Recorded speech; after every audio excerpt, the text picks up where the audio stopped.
can use 4 scars.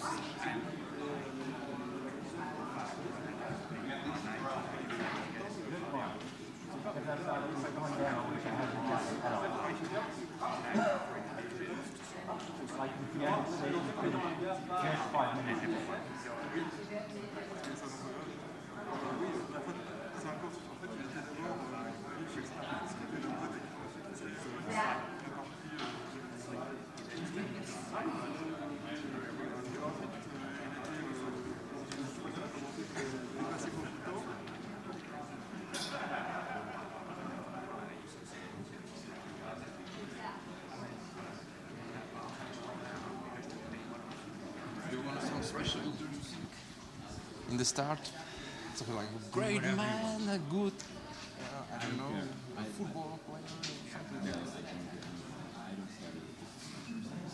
Okay, just name and Patrick. And Alfred was my last name. Good like it. How to pronounce it? Uiterwijk. Uiterwijk. Uiterwijk. Close-ish. Never mind. Okay, Patrick with this Ipsilon. It sounds good. It's easy.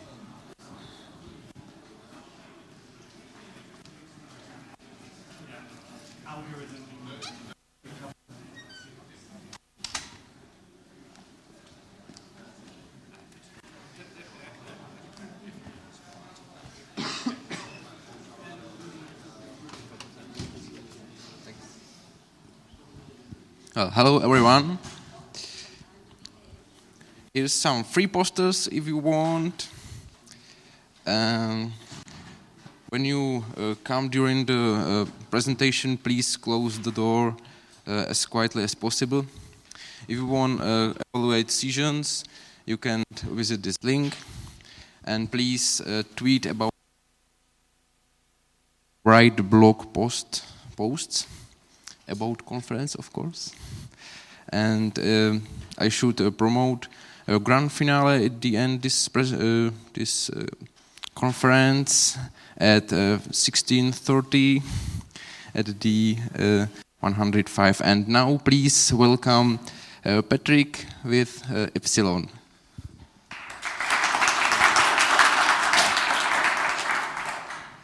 Hi. Does it work? Yeah.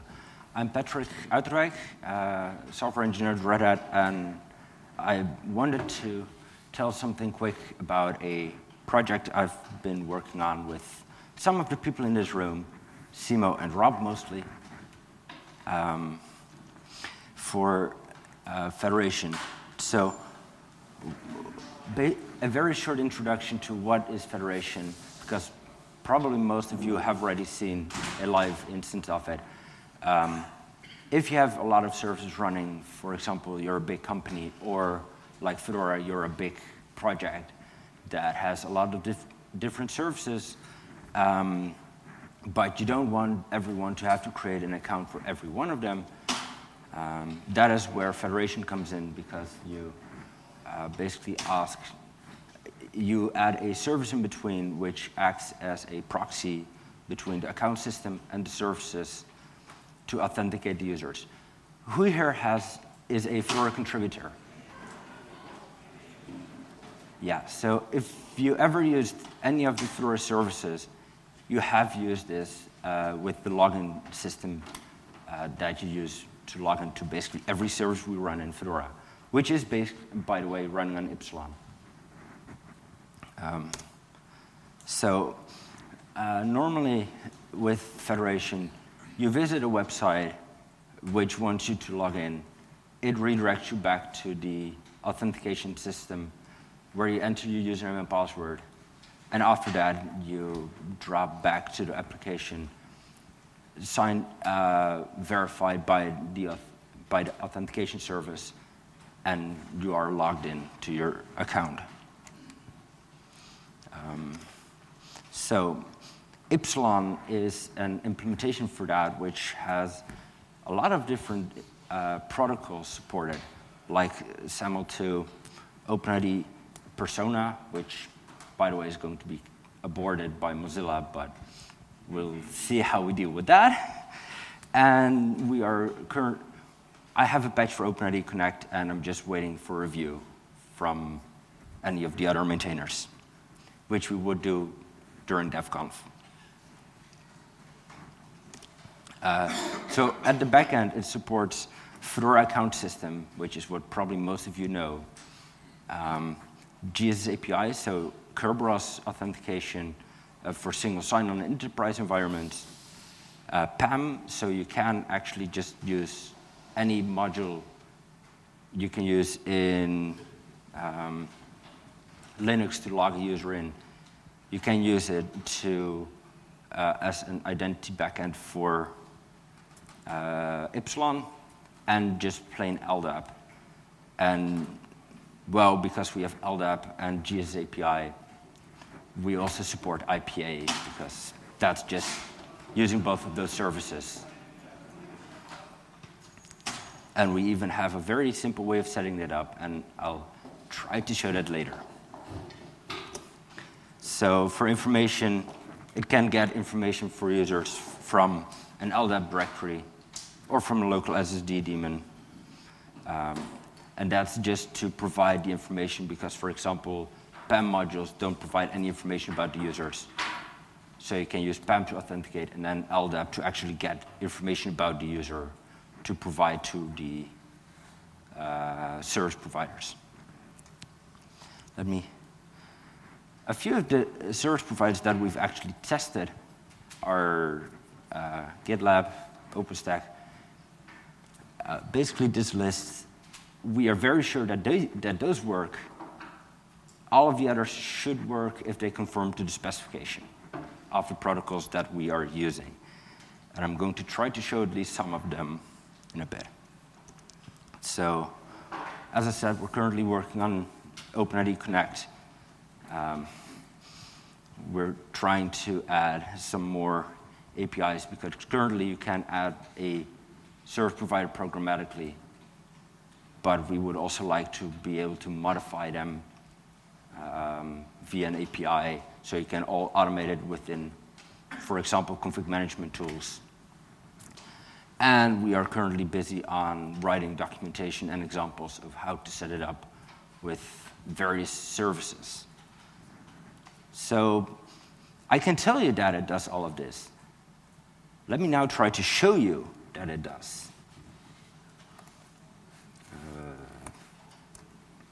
Let me see.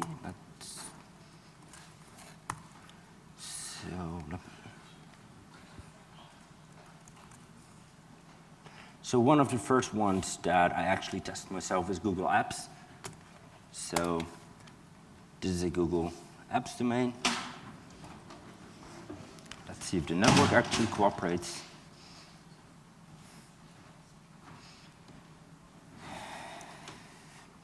Do I need to?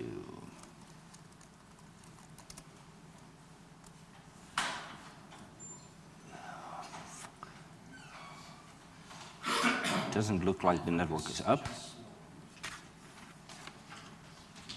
Yeah. It's just slow in all rooms. Let's see if the. Sorry?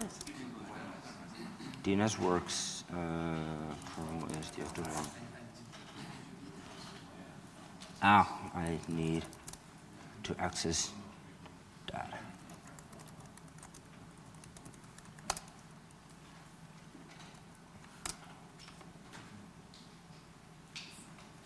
Okay.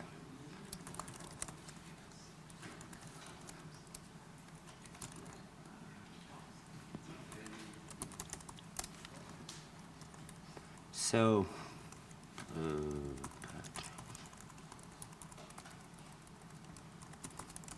this is a production Ipsilon instance that I'm running for my family mostly. And let's see if I entered the password correctly.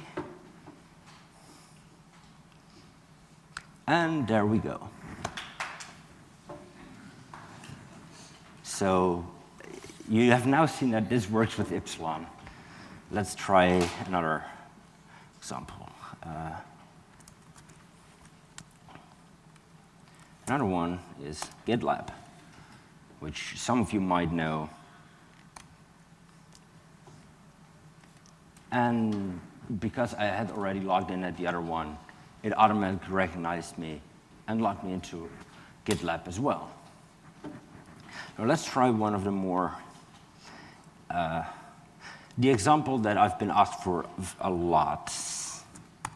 Let's see if my VM's booted up. Okay, I guess not. Did the VMs boot? It's OpenStack, it's always broken. Yeah. Did I enter?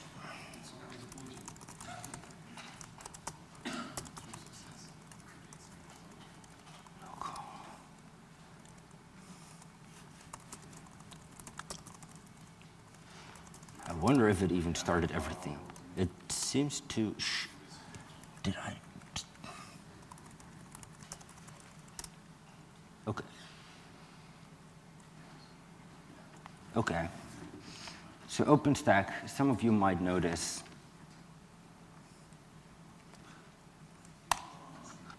Connect. Let's see.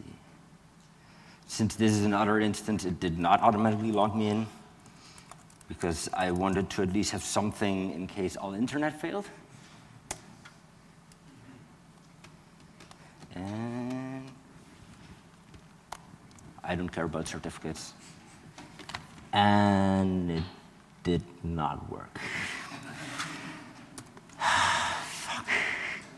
Well, It redirected you, knew you needed authentication from somewhere else. You Yeah. authenticated, and then it didn't know what to do with it. Yeah. What do they say? Never work with animals, children, and OpenStack.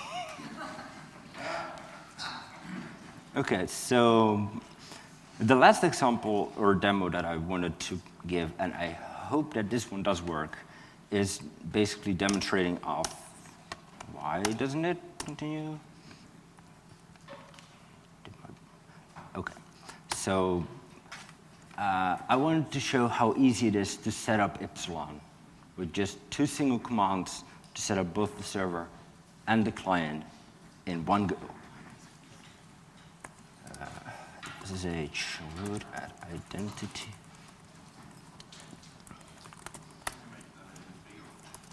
I think I can. I actually got learned of that a week ago. These are also in my slides, but apparently that didn't work. Just these 2 commands are everything you need to set up a Ipsilon server and a client. So let me copy this into the server. So do you see an existing IPA? Yeah, that's the only thing I set up before is an IPA daemon, which the identity server is a client of the IPA server. The other one is not. So do you run an Ipsilon server install on the IPA server, or do you run it on an You can. separate? You can do either. The other one that I just showed you that should have worked with OpenStack was running on the same box as the IPA machine. Okay. So this installed Ipsilon. HTTP restart. Work, yes. Okay. So, oh, this entire Firefox session crashed.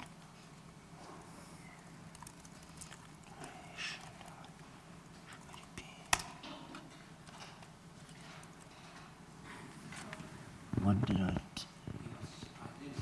Oh, right. Did I use? Oh, this is the wrong box for this test.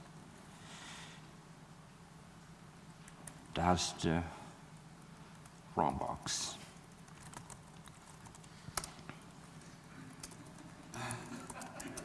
Yes, you can install it on the IPA server. Yes, which is what I just did again. And I think I just blew away my OpenStack test. Well, okay. So yes, you can install it on the IPA server. Okay. Hostname. Hostname.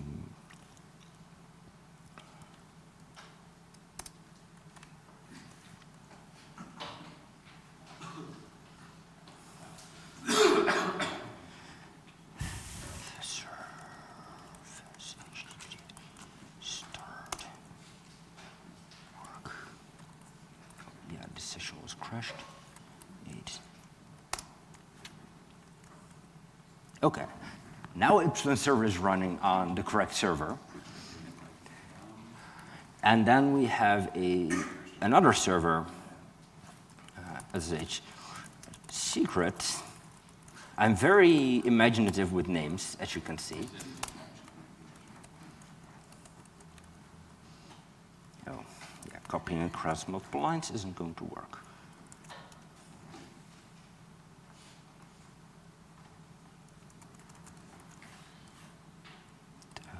Which part did?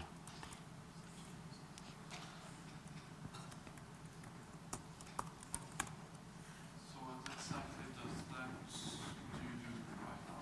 Sorry? What exactly are you installing? What I'm currently installing is the client which is authenticating against Ipsilon. Because what I just installed is the server, so the part that is doing the user login and checking. And this is the command to set up a server that will authenticate against it. Using a particular flavor Sorry? communication, SAML, Yeah, because you don't have support for others in the client. not in the client, in the server we do. Did you restart the I did. Apache on the server? And here I do use identity. Why is, okay. I'm messing up my server names all over. Identity. And this is how you debug it. So because I just reinstalled it, I need to restart HTTP, which I didn't. So this what? Okay. So this command should be the only thing you need to do. I probably messed up my server names and messed up my servers, my testing instances in the process. So Sorry, is it Patrick, I think identity dot, shouldn't that be federation dot? I think so, yeah. That's what I said. I think I'm messing up my server names. Federation. Yeah. Admin password. Service HTTP restart. That admin password is that the IPA admin? Sorry? That was a password of an administrator that can add service providers to Ipsilon. Yeah, so Yeah. which is the client install IPA in this case because we integrate I haven't set up any other admins, so. and registers it with Ipsilon. So via index.html, my secret page. I'm very imaginative. So secret. I don't care about certificates. Yeah. So now it forwarded me to federation dot, and I'm not sure if I set up a testing account here. Let's not try it. And here we go. My secret buffet.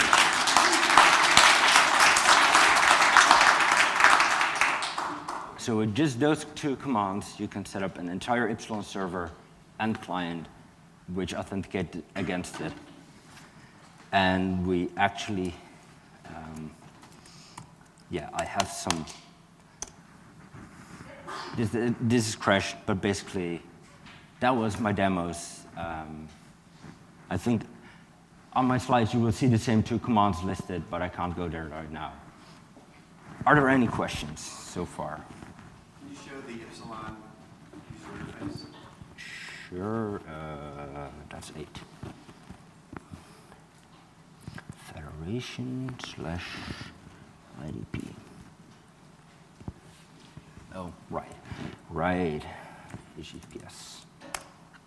Because we only allow HTTPS. So a normal user would not see, you can't probably. This is basically the main page of Ipsilon of a older version, the version that's currently in RHEL and CentOS 7. You will have a administration button which is not visible for users, obviously, and a button to log out. And administration will give you a nice overview of which plugins do, and enable you to enable or disable specific plugins after installation if you so want to. And for example, for SAML, you can manage the list of service providers. And as you see, it automatically added the one that I just created here.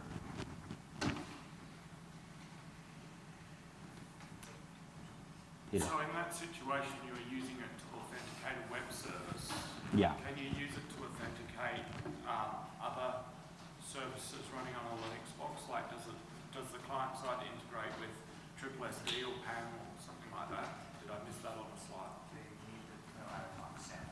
All right. Yeah. So anything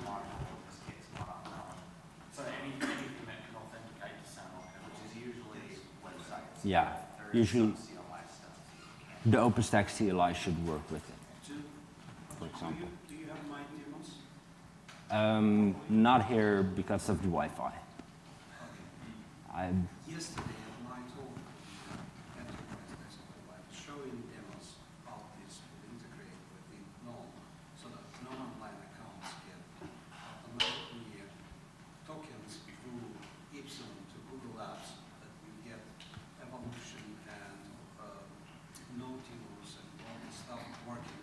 So none documents and evolution Yes. and what have you authenticating into Yes. G apps using Yes, Ipsilon. using GSS APIs. Once you log on into the desktop, you go to Google Apps through the Ipsilon. That's awesome. Yeah. And I wish I could have shown that. My talk, it's already on the YouTube. I have a lot of videos to go. So for more demos about Ipsilon, watch Alexander's talk. Or, yeah. And one other thing, if that, oh no, I just blow away my other one.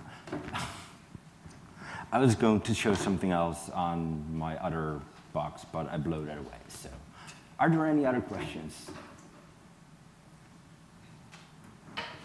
Guess not. Then thank you for. Oh, wait. There seems to be a. Sure.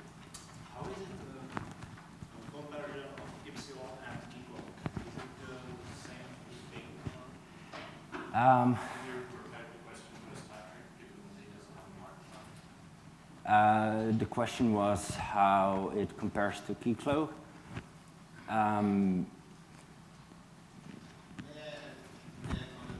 Yeah. So these were two projects that started at the same time from different sides with different goals.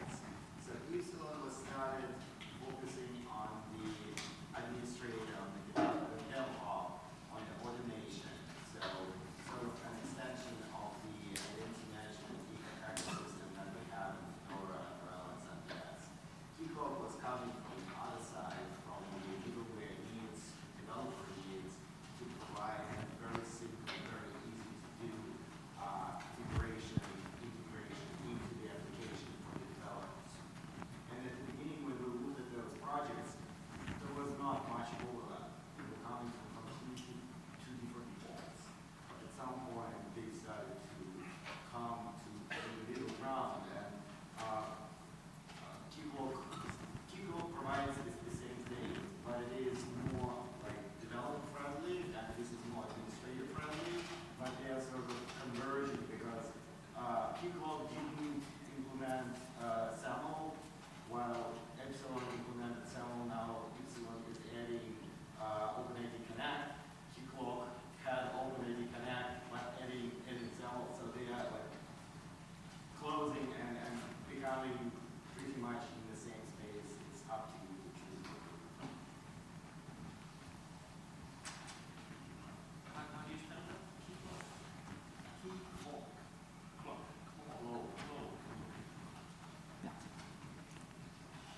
There's another difference, well, at least for the time being, is that Ipsilon is able to pick up additional non-POSIX attributes from SSL. So, for example, email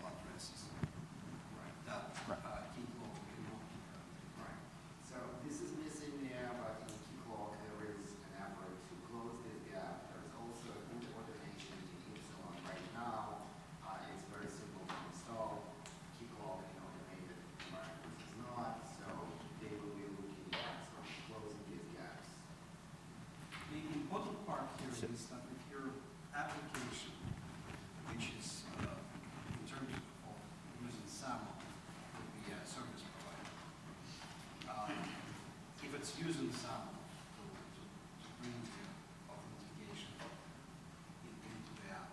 Then it would work with Ipsilon, it would work with Kickball, it would work with Shibboleth and everything else. And then the question is, what the setting depends on purely your DevOps and administration needs and how far you would go in the specific details of how we need to integrate.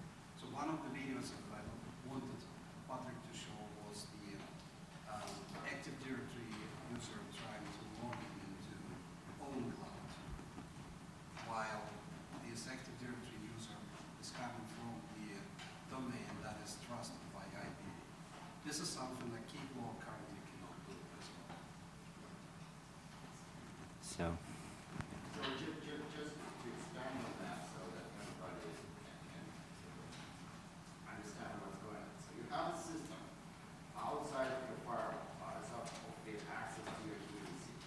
But you log into the system and you authenticate kernels to the internet over the proxy.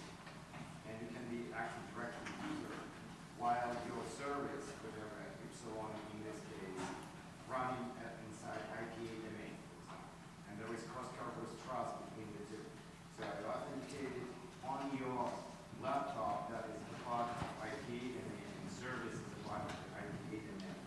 With the user who is in the Active Directory, what the kernel is here, then you access a service that requires sample, and it will redirect you to Ipsilon. Ipsilon will consume your kernel ticket, issue a SAML assertion, redirect back. That all happens behind the scenes with proper transitioning and trust and all over the across the firewalls. So you don't see all these things, all these complexities, just magically happens for you. any further questions?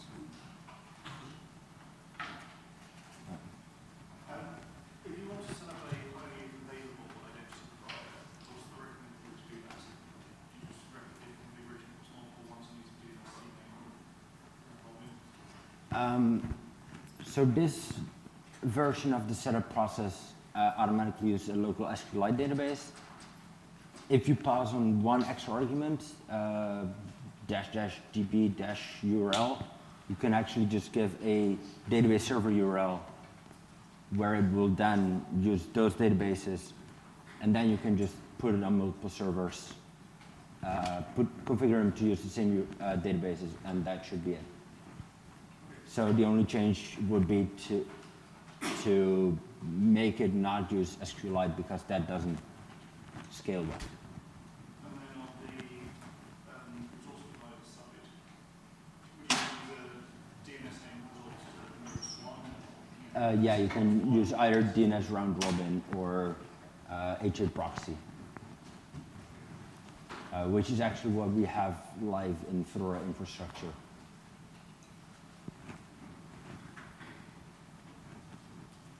So you mentioned it's used in Fedora infrastructure. Yeah. How many people and does it authenticate a day, or how many authentications would you do? Like how well has it scaled in Fedora infrastructure? I think a few thousand authentications a day. We have no exact numbers because we do not keep those logs because that's security sensitive information, but quite a few. And it's been working there for about a year now, I think. Yeah. Yeah. Well, actually, a year and a half because the switch happened August, September. Okay. Yeah, I don't know when we transitioned exactly. Any other? I'm not seeing any hands, so let's try it again. Thank you very much for...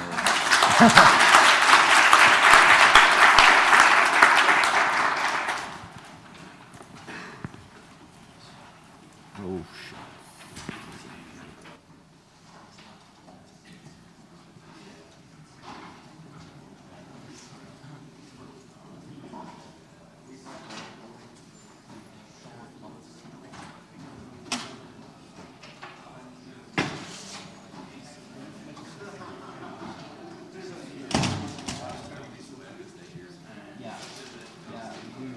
worked on this for quite a while. So he's been writing introduction for a while.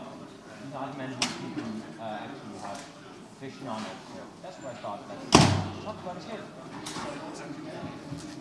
And you've got any plans of connecting again soon? Yeah, probably this week. If you want to, I can give you my card and we can get in touch with me. Very much. You're welcome. Patrick, I want to say hello. I'm Roman Just. I'm currently working with the Pico team in Brisbane. Okay.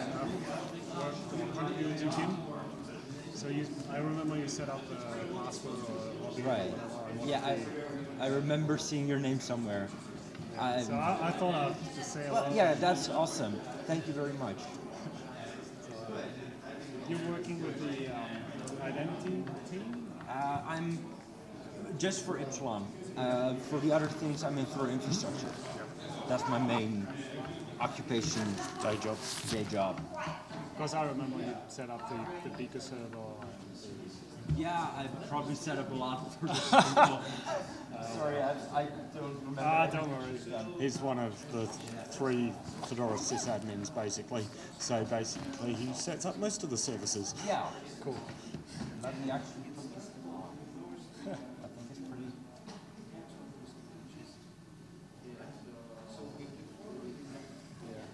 Oh well. Thanks again. Sure.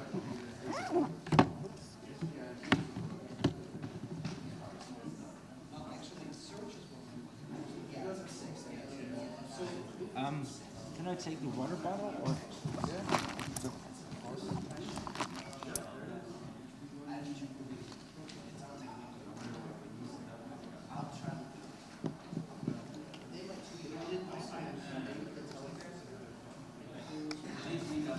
Todd? It's so annoying that one of the most important demos. I hate OpenStack. Children animals on it?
Yeah. Yeah, okay. You wanna try connect your computer?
can't confirm that it is his first name.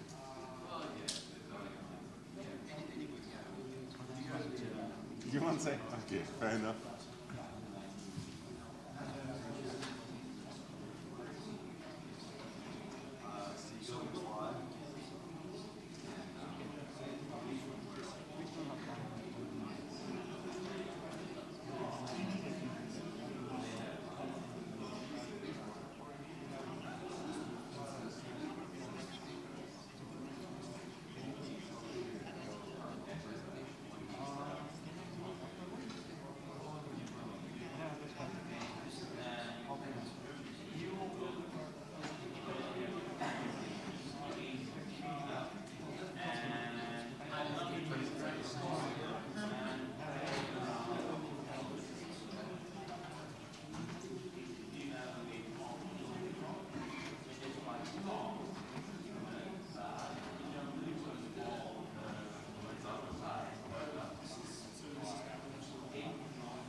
Ciao.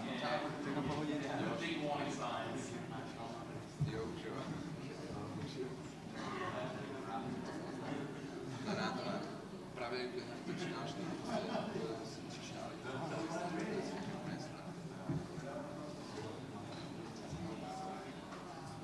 Yeah? Yes. I'm Sudhar. Hey, how are you? Nice to meet you. Yeah, I'm good. Enjoying the conference? Yep. Yes. Happy to hear that. I come here every year That's great, that's great. since 2013. Since 2010? 13. 13? Alright. Yeah. It's been until when are you staying? I am here till 10th. Like 10th morning I leave to class. I like that city.